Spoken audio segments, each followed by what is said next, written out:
you mentioned about how in India we go beyond just tolerance. I mean, when you look at the West, for example, there's so much talk about tolerance, but we in India have always gone much beyond that. We talk about mutual respect, and we celebrate, like you said, different ways of thinking.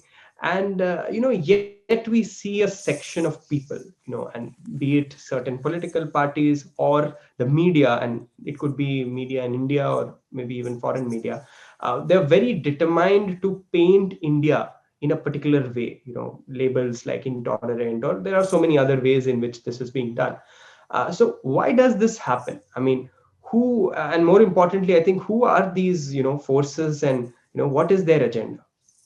Very, very good question you've asked. And as you mentioned in the introduction part of this interview, I'm running a campaign called Rashtra Jagran Abhiyan, in which I'm exposing all these anti-national forces, what are the theories which they're following, what is their agenda, what is the modus operandi they have.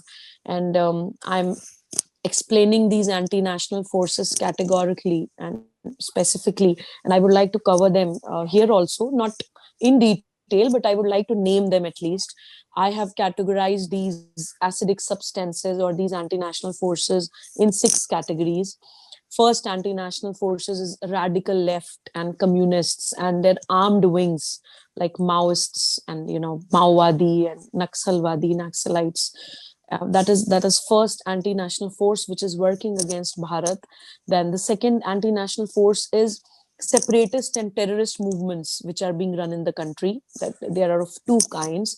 One is the belief of breaking Bharat and making an Islamic state, the theory of Ghazwa-e Hind, you know, that Dvirashtravad wali theory which made Pakistan. And there is another separatist and terrorist movement running in Bharat, which is breaking Bharat and making Khalistan. You know, so these two main separatist and terrorist forces are working against Bharat. Very, very important anti-national force. We need to understand because they're very insidious, they're very dangerous, and working day and night against our country. And third anti-national force is intellectual terrorists and urban Naxals.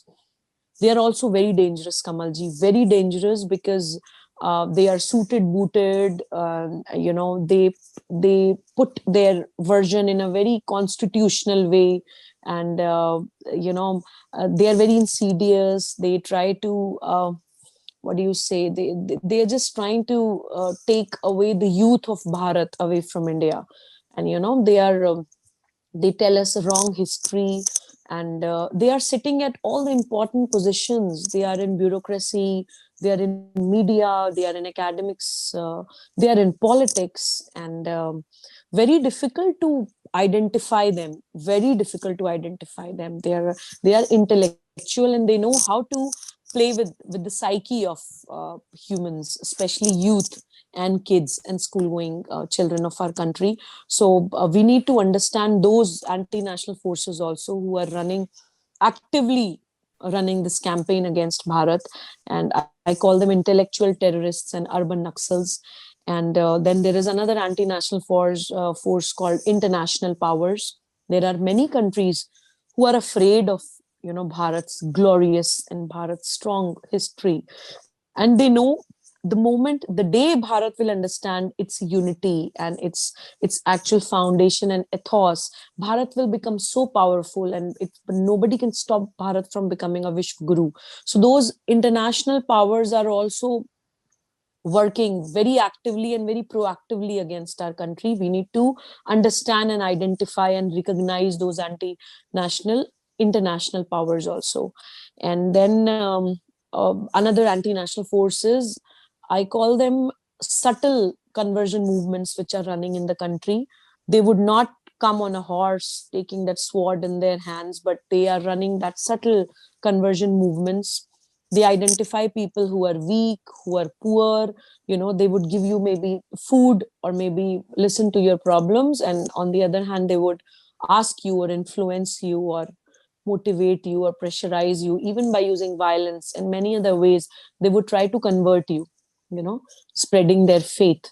I always say, as an officer of the court, I practice in the Supreme Court of India, I always say that Article 25 of our constitution give us the right to practice, profess and propagate our religion. It is an absolutely a constitutional right that we have.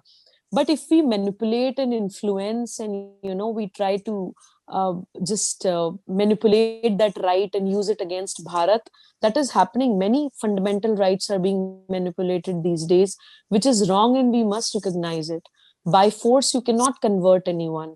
By influence, by manipulation, and by violence, by aggression, and by running campaigns and agendas, you are simply trying to convert people just to spread your faith.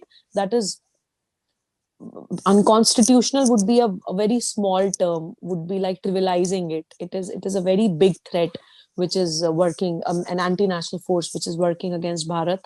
And last but not the least, Kamalji, one anti-national force is, I call them vidharmi rajnetik partiyan, vidharmi political parties that we have. And by dharm I means performance of duty. Dharm does not mean religion. Dharm means differentiating between right and wrong. Dharm means performing your duty, kartavya palan I call it. So vidharmi rajnetik party, vidharmi political parties are those parties who are, obviously, of course there are people, but their main vision, their main agenda is just to stay in power. And to stay in power, they can shake hands with any anti-national force. So that's what they've been doing. So to answer your question, like why they're doing it, they are afraid of Bharat. That is why they're doing it. And they're afraid of our historical past. That is why they break us, because they cannot fight with Bharat as a whole. It is beyond their capacity. It is मैं एकदम हिंदी में बोलती हूँ तो हैसियत नहीं है किसी की कि भारत से कोई लड़ सके. सब लोग एक होकर भी नहीं लड़ सकते. That is why they break us in groups to defeat us, to invade us, to rule us. And who are these forces who are doing it? I've already covered. And you asked me what is their agenda. Their agenda is to break Bharat. So we as Indians, we as Bharatiya need to understand and map or identify these anti-national forces very clearly. Because first we need to understand that what is the problem, only then the solution comes. First we need to diagnose the disease, only then it can be cured. Now we are at a position that we are not in a position to even recognize them. We are so confused, we are so broken, and we are so divided in groups. So we need to become Bharatiya, we need to become one, we need to understand that and realize that spiritual oneness, and then fight with all these anti-national forces together. Only then we can prove ourselves to be true Bharatiya, or true sons and daughters of the land. Very fascinating, Subhuji. I think that was a very clear and comprehensive account of the various overt and covert forces that have been working against Bharat. Thank you for that. Namaste. We hope you enjoyed this Chitti Media content. Please remember to subscribe to us and switch on the notifications for this channel.